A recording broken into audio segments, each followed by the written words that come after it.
तथागत भगवान गौतम बुद्ध, छत्रपती शिवाजी महाराज, महात्मा ज्योतिबा फुले, शाहू महाराज ज्यांच्या जयंतीनिमित्त आपण या ठिकाणी जमलो, असे घटनेचे शिल्पकार डॉक्टर बाबासाहेब आंबेडकर, इतर सर्वच महामानवांना विनम्र अभिवादन करून आजच्या या कार्यक्रम ज्यांनी ठेवलाय अशा संघटनेचे अध्यक्ष भारत वानखेडे, आताच त्यांनी 2 शब्दामध्ये बाबासाहेब मांडला असे हर्षदीप कांबळे,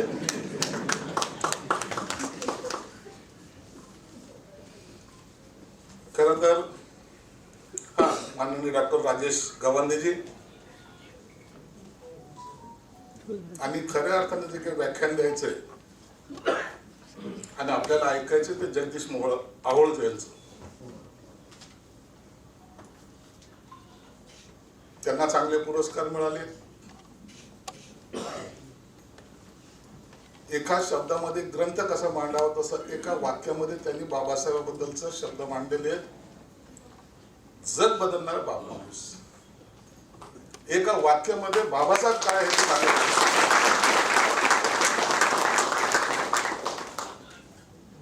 आणि मी तर आमच्या हर्षदीप कांबळे सारखा अभ्यासू बी नाही,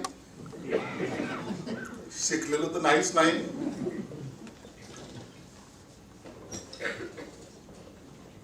एकदमच अनपढ आहे असं पण समजू नका. क्वेश्चन मार्क ताबडतोब क्युरियस. मग शिकलेला किती असेल, मग मंत्री कसा झाला असेल, या सगळ्या आपल्याला नसलेल्या प्रश्नावर चर्चा करण्यामध्ये जास्त इंटरेस्ट असतो. माणूस चांगला आहे ना, ठीक आहे. खऱ्या अर्थानं बाबासाहेबांच्या बद्दलचा विचार अनेक जण मांडत असतात, अनेक जण बोलत असतात. ज्यांना जसा बाबासाहेब कळतो ना त्या पद्धतीने बाबासाहेब मांडण्याचा प्रयत्न करतात. माझं जर वैयक्तिक मत म्हणत असाल तर मला असं वाटतं बाबासाहेब परिपूर्ण समजायला अनेक पिढ्या जातील. त्या टायमाला खऱ्या अर्थानं लोकांना बाबासाहेब.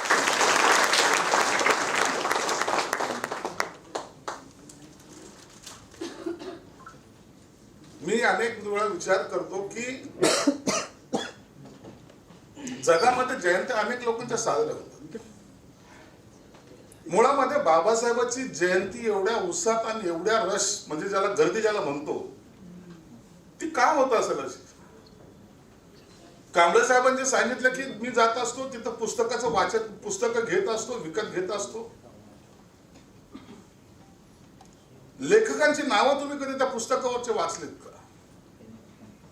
शेकडो लोक शेकडो पद्धतीने आपापल्या पद्धतीने त्यांना जसा बाबासाहेब कळाला त्या पद्धतीचा मांडायचा ते विचार करतात आणि त्यांचे ते शेकडो पुस्तक असतात. एक लेखक नसतो त्या पुस्तकाचा.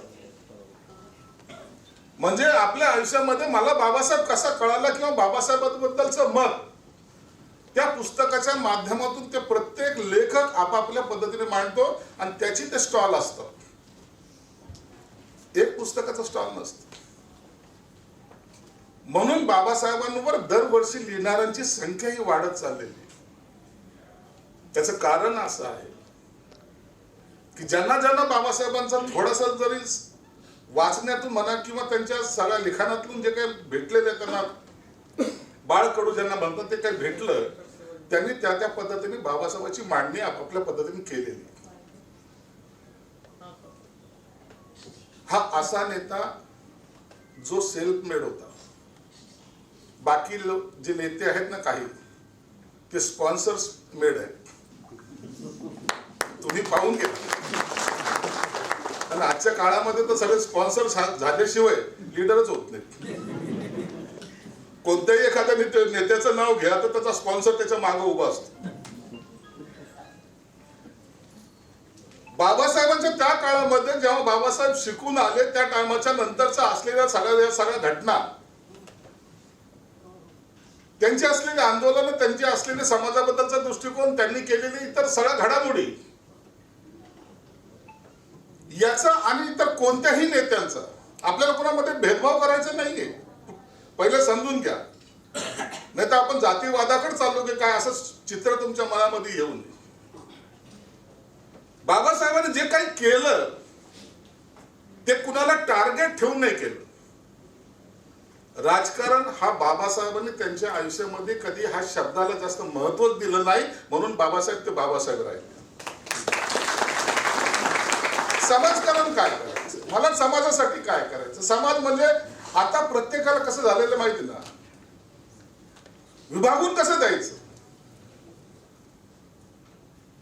बाबासाहेब कुणाचा, दलिताचा नेता. मग दलितामध्ये कोण, मग तो जय भीमाचा नेता. मग जय भीमामध्ये कोण, तर त्या महार जातीचा नेता. हे आपण केलेले, म्हणजे काही लोकांनी केलेले हे जे काही फाट्याफुटे केलेले आहेत ना, हे जाणीवपूर्वक केलेले आहेत. महात्मा फुलेंना बाबासाहेब आंबेडकरांनी गुरु मानलं.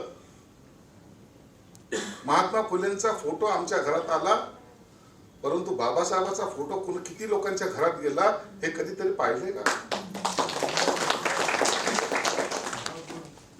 जेव्हा जेव्हा कोणता एक सार्वजनिक कार्यक्रम असतो त्या टायमाला आवर्जून हे म्हणलं जातं, घटनेचे शिल्पकार डॉक्टर बाबासाहेबांमुळे, घटनेमुळे आज देश चाललेला आहे. अरे देश तर चाललेलाच आहे, पण तू नीट चाल ना.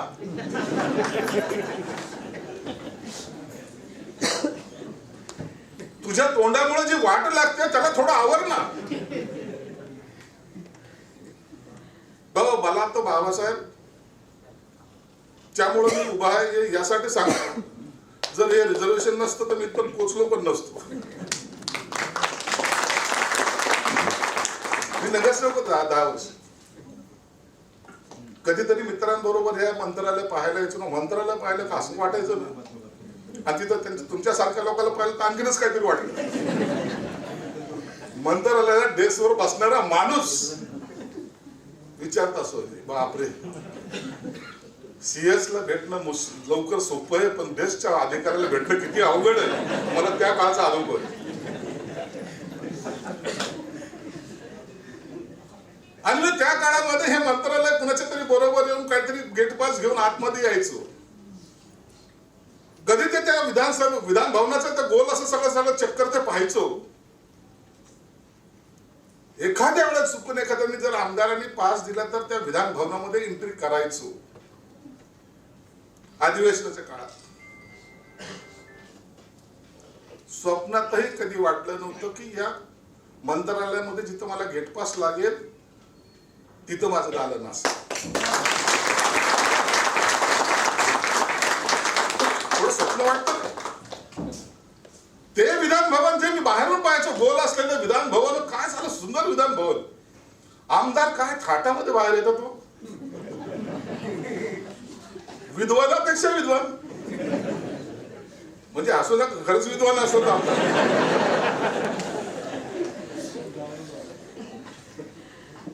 तुम्हाला अनुभव नाही, आम्हाला लवकर जवळचा अनुभव.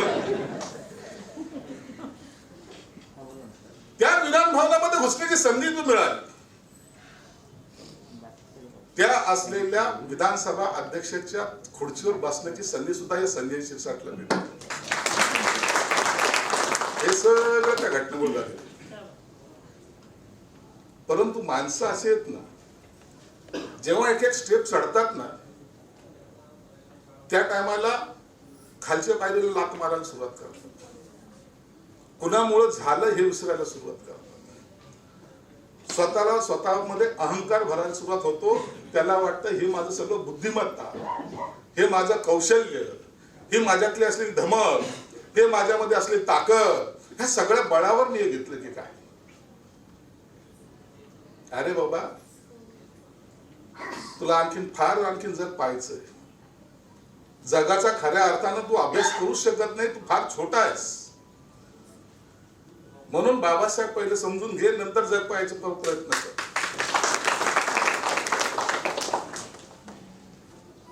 मी अनेक वेळेला समाजामध्ये वावरताना मी पहिल्यापासून मी प्रवाहाच्या विरोधातच चालत आलेलो.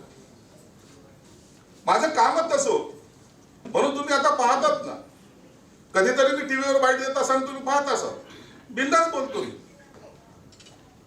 उद्याची चिंता करायची नसते. जो उद्याची चिंता करेल तो आयुष्यात कधी सक्सेस होऊ शकत नाही. आज तुझ्याकडे जो अधिकार आहे, तुला जो बाबासाहेबांनी घटना दिलेली आहे, तुला जे बोलायचं स्वातंत्र्य दिलेलं आहे, बोल, पण तू योग्य बोल. नाही तर काही लोकांना स्वातंत्र्य दिलं म्हणजे काय बोलतात ते तुम्ही रोज टीव्हीवर पाहता. वकील तेच, जज तेच, आणि सरकार तेच. म्हणजे ज्यांची लायकी नसलेली माणसं सुद्धा जेव्हा बोलायला लागतात त्या टायमाला असं वाटतं की खऱ्या अर्थानं यांना लोकशाही समजली का, जी बाबासाहेबांना अभिप्रेत होती. लोकशाहीमध्ये तुम्हाला माणसाला माणूस बनवण्याचं जे तंत्र बाबासाहेबांनी दिलं मुळात,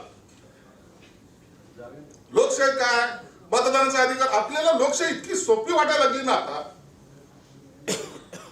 कुणाला विचारलं काय घटनेमुळे काय काय मिळालं, 2 तासात मतदानाचा अधिकार मिळाला. सरळ सरळ बोलतो, रिझर्वेशन मिळालं, प्रमोशन मिळालं, आणि सगळं झाल्यामुळे चांगली बायको मिळाली. झाली त्याची घटना.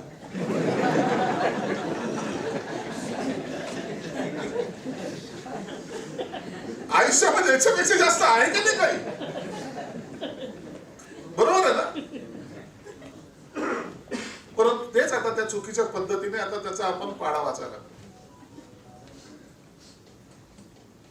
काय झालंय, बाबासाहेबांच्या घटनेमुळे मला मतदानाचा अधिकार मिळाला. अंबानीला पण एक मताचा अधिकार, मला पण एक मताचा अधिकार. माझं मत कुणाला विकावं हे मी ठरवतो. याचा अर्थ तुम्ही त्या घटनेचा अपमान करता ते लक्षात ठेवा. एक मत जे तुम्हाला दिलेलं आहे, तुम्हाला असं वाटायला लागलं तर हे कुणाला विकायचं, हे ज्या दिवशी तुमच्या डोक्यात येईल त्या टायमाला बाबासाहेबांची घटना ही संपुष्टात येईल. अत्यंत महत्वाचं आहे, महत्वपूर्ण आहे. आपण जरी मंत्रालयात काम करत असाल, आपण जरी कुठे राहत असाल, परंतु समाजाचा घटक म्हणून तुम्ही सगळं उघड्या डोळ्याने पाहतात की नाही पाहत? आताच्या निवडणुका कशा झाल्या जर असं जर तुम्हाला विचारलं तर तुम्हाला सगळ्यांना माहिती की निवडणुका कशा झाल्या. हा विषय इतर नाहीये. परंतु लोकशाही कशाला म्हणतात, ज्या लोकशाहीसाठी बाबासाहेबांनी अतोनात मेहनत घेतली ती लोकशाही आज आपल्याला पाहायला मिळते का?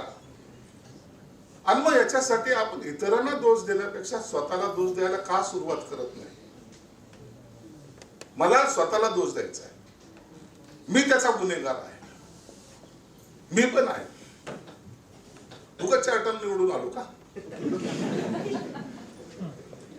त्याच्यात काहीतरी असेल ना.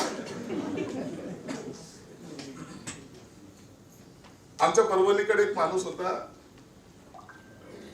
तो आमदार झाला. सायकलीवर फिरणारा माणूस. तो सायकलीवरच जायचा. तहसीलमध्ये कुणाचं काम असलं त्याला सगळ्याला माझ्या तहसीलला या, आणि तो सायकलीवर जायचा आणि तिथे जाऊन तहसीलदारांना सांगून त्याची कामं करायचं. आता पद्धत राहिली. आता रायबरोबर इलेक्शन जाऊ, एखादा फाटका माणूस आज लोकशाहीच्या या गप्पा मारणाऱ्या लोकांच्या समोर निवडणुकीत काय ग्रामपंचायतला उभं राहू शकत नाही, अशी परिस्थिती तशी झालेली. मुळात घटना जी होती त्या घटनेला तोडणारे लोक तयार झालेले आहेत. साधी गोष्ट समजू नका ताई. तुमचं असलेलं स्वातंत्र्य आम्ही कधीच विकत घेतलं हे तुमच्या लक्षात सुद्धा येत नाही. हे आपलं दुर्दैव आहे. राहिलं स्वातंत्र्य तुमच्याकडे.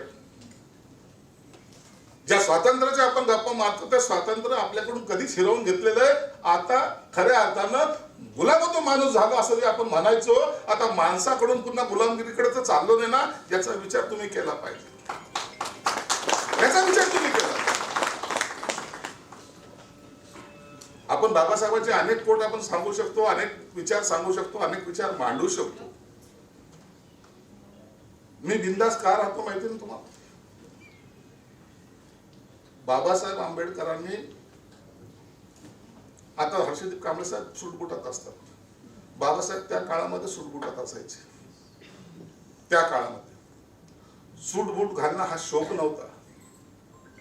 बाबासाहेबांना कोट आवडत होता म्हणून ते कोट घालत होते अशातला भाग नव्हता. त्यांनी स्वतःची प्रतिमा ही समाजासमोर अशा पद्धतीने ठेवली होती की माझ्या समाजातला प्रत्येक माणूस हा माझ्या रूपात मला पाहिजे.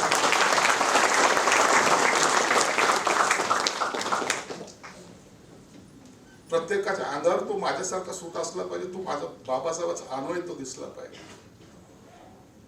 आता सुतातले लोक कमी, सोन्यातले लोक जास्त दिसतात. गळ्यात 2 किलोची सोन्याची माळ घातली की त्याला वाटतं की बाबासाहेबाचा अन्वय कमीच आहे. काय बोलवा त्यांना, 2 किलोपेक्षा कमी नको म्हणतात. तुम्हाला काय पाहिजे काय नेमकं? मी जे बिंदास राहतो म्हणतो ना, माझ्या घराची चर्चा तर महाराष्ट्रात आहे. एकमेव माणूस आहे. मुंबईत कधी घरच नाही आहेत. माझंच एक घर आहे आणि तेच 72 मजल्यावर आहे का नाही? चर्चा झाली का नाही? सगळ्यांना माहिती का नाही? अरे अभिमान आहे मला त्याचा. आम्ही काय झोपडपट्टीतच जन्मलो तर झोपडपट्टीतच मेलं पाहिजे अशी तुमची अपेक्षा आहे? आम्हाला नाही, मन नाहीये. आम्ही मोठं नाही व्हायचं. आम्ही जगाच्या बरोबर पाळायचं नाही, जगाच्या बरोबर चालायचं नाही. मग काय करायचं सांगा? पुन्हा तुमच्या दरवाज्यात येऊन बसतो, पुन्हा तुमचं शेण काढायला सुरुवात करतो, पुन्हा तुमच्या मुलाचं काय आणखीन काय असेल ते आम्ही पाहतो.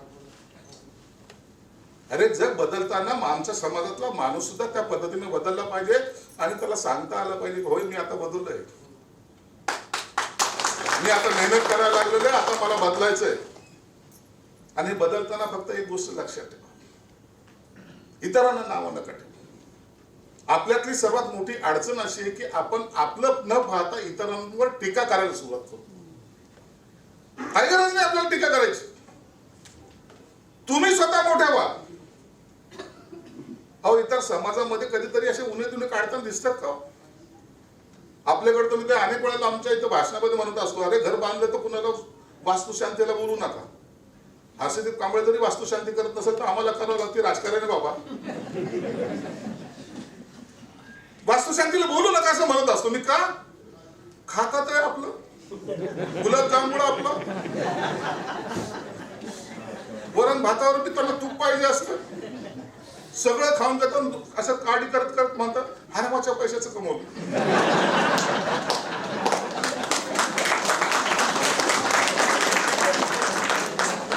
अरे कॅमेरा चालू आहे.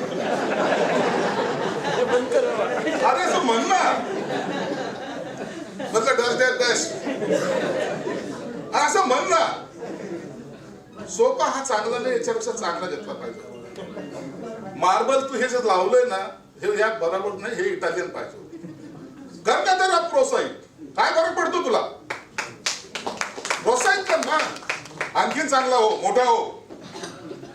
परंतु आपण इतरांकडे पाहत नाही, शेजाऱ्याकडे पाहतो. आमच्या समोरचा कसा दिसतो, कसा झालाय तो, आंबाला कधी ओळख विचारता का? अहो त्याच्या पोराच्या मागे ते गाणं म्हणणाऱ्याला 27 कोटी रुपये दिले म्हणतात. गाणं म्हणणाऱ्याला आम्हाला सांगितलं असतं आम्ही जोरात म्हणलो असतो, उधरली कोटी कोळे भीमा तुझ्या जन्मावर.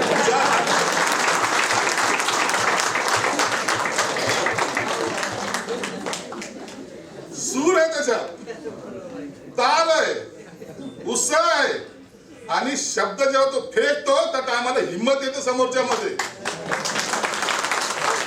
ते काम आपण केलं. आम्ही 1 वर्ष झालं आम्हाला कारभार घेऊन आम्ही वामन दादा कर्डकचा स्मारक बनायला लागलो. 14.5 कोटी रुपये खर्च करून. त्या ठिकाणी एक वाक्य मी वापरतो, बाबासाहेबांनी क्रांती केली, बाबासाहेबांनी आंदोलन केले, परंतु बाबासाहेब खऱ्या अर्थानं झोपडीतल्या म्हाताऱ्या आईच्या, माणसाच्या, मुलांच्या काळजात बाबासाहेबाचं नाव जर कोणी कोरलं असेल ते वामनदादा महाडिक. तो वामनदादा कळलं. साधा माणूस, कधी विचार केला नाही. एक दिवस आम्ही कांबळे साहेबांनी म्हणाल ते वामनदादा कडकचं काय, कुठं राहतो ते गाव मला माहित नव्हतं. नाशिक मध्ये म्हणे आहे. नाशिक मध्ये कुठे म्हणजे सिन्नर मध्ये. सिन्नर मध्ये कुठे म्हणते देशवंडीला. देशवंडी कुठे म्हणते गावाच्या बाहेर आहे. लोकसंख्या किती म्हणजे 1000 आहे. म्हणजे काही जरी असलं त्या माणसाने आपलं आयुष्य बाबासाहेबांचे गाणे गाण्यामध्ये, बाबासाहेबांचा प्रचार करण्यामध्ये घातले. आपल्याला ते काम करायचं. आम्ही तिथं ते स्मारकाचं काम सुरू झालेलं आहे. याला म्हणतात माणुसकी, याला म्हणतात माणूस जपणं. बाबासाहेबांनी माणसं जपले. आणि जो माणूस सेल्फ मेड असतो, ज्याला कुणाचा सपोर्ट नसलेला माणूस जेव्हा उभा राहतो ना, तर जग त्याच्याकडे निश्चित अभिमानाने पाहत असत. म्हणून तुम्हाला सांगितलं, स्पॉन्सर नेता बनणं वेगळं, सेल्फ मेड असणं वेगळं. बाबासाहेब हे सेल्फ मेड नेते. स्वतः कुठेही त्यांच्या इतक्या काही त्रास झाले त्याच्याबद्दलच मी आता इथं नसता मग पुन्हा आपल्याला जगदीश व्याकरणच कॅन्सल करावं लागेल. बाबा हे आमचे काय हे रोजचे अनुभव आम्ही सांगतो. जे जमलं ते बोलायचं, फटकन बोलायचं, फटकन मोकळं व्हायचं. दिल में कुछ रखने का नाही. कोणाला आवडलं ठीक आहे, नाही आवडलं ठीक आहे. काय केलं तू, काय करणार आपलं सगळं सगळं नाही आवडत, नाही आवडलं काय करशील. दोन तर गोष्टी आम्हाला बाबासाहेबांनी चांगले शिकवल्यात. एक शिक्षण आणि दुसरं समजून घ्या. चॅनल चालू बिंदास आहे ना. परंतु एक लक्षात ठेवा, या चळवळीला दाबण्याचा सुद्धा प्रयत्न होतो. मी जबाबदारी बोलतो. एक या समाजाचे 2 भाग आहेत. एक भाग असा आहे, आईच्या उदरामध्ये मुलगा आहे की मुलगी हे नंतर ठरेल, परंतु त्यांनी काय बनावं हे ते आई वडील ठरवतात. हा एक समाज आहे. दुसरा, जन्म झाल्यानंतर पोरगा मोठा झाल्यानंतर काय करायचं याच्या आईपतीपर्यंत हा आईपती प्रमाणे हा माणूस ठरवत असतो, कुटुंब ठरवत असत. म्हणजे पोटात असलेलं मूल ज्यांनी जगाचे आणखी डोळे सुद्धा उघडले नाही, त्याचा जन्मही झाला नाही, त्याच्याबद्दलचं त्याचं भविष्य त्याचे आई वडील ठरवणारा एक समाज आहे. आणि हे सगळं खेटा खाऊन माझ्या मुलाला काय कसं पुढे न्यायचं यासाठी कष्ट करणारा एक समाज आहे. हे 2 विभागून झालेले आहेत. म्हणून कष्ट करणाऱ्या समाजाकडे आता दुर्लक्ष होत चाललेलं आहे. आणि त्याच्यातले तुम्ही आम्ही सर्वजण आहोत. तुम्ही मंत्रालयात काम करताय. अखेरला स्वप्न तुम्ही तुमच्या कुटुंबाचं पाहताय. अखेरलाही स्वप्न पाहणे तुमची जबाबदारी आहे आणि तुम्हाला ते करावं लागणार आहे. परंतु हे करताना एक छोटंसं काम आपल्या वैयक्तिक जीवनामध्ये करायला सुरुवात करा. माझ्या बरोबर माझ्या समाजातला एखादा 2 माणूस, जास्त नाही 1-2 पोरं किंवा एखादा माझा माणूस, एखादा माझा मित्र, त्याला सहकार्य करण्याचे म्हणजे त्याला त्याच्या पायावर उभं करण्यासाठी एक शपथ घ्या. अहो लय पैसे आपण खर्च करतो, लय मोठ्याने आपण काम करतो, परंतु एखाद्या कुटुंबाला उभं करायचं फक्त एक दत्तक ज्याला म्हणतात ना त्या पद्धतीने घ्यायला सुरुवात करा. इतर समाजामध्ये तुम्ही इतरांना नाव ठेवताना तुम्ही काय केलं याचा प्रश्नचिन्ह स्वतःला विचारा. बाकी जर इतर ठिकाणी जर तुम्ही पाहिलं तर कधी त्यांचे भांडणं सुमार तुम्हाला समोर दिसणार नाही, परंतु पद मोठाले तुम्हाला दिसतील. आपल्याकडे पद छोटे परंतु हाव आपला मोठा आहे.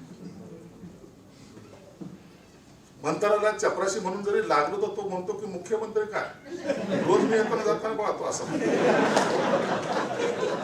असं जातो.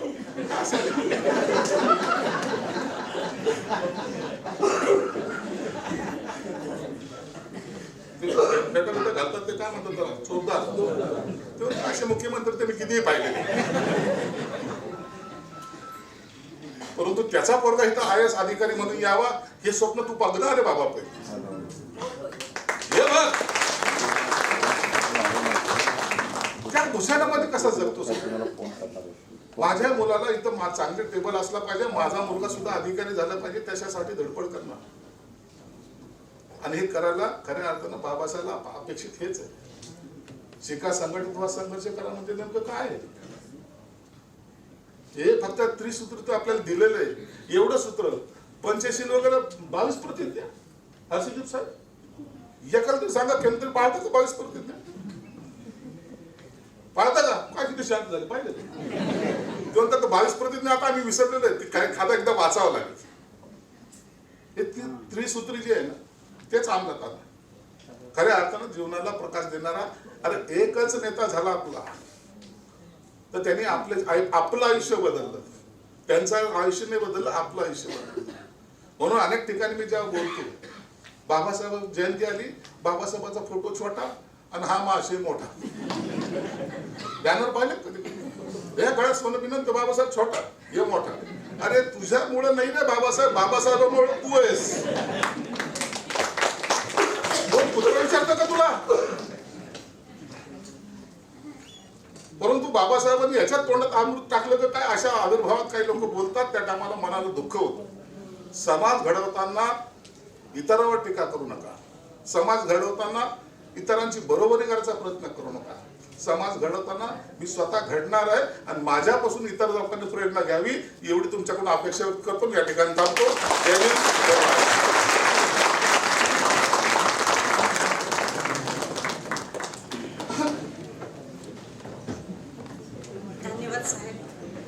आदरणीय मंत्री महोदयांचं भाषण ऐकून खूप छान वाटलं. आणि व्यासपीठावरील सर्व मान्यवरांना मी थोडी विनंती करते, सगळ्यांचा मान ठेवून मला थोडं बोलण्यात दोन. मॅडम मला शब्द नाही. Madam please please.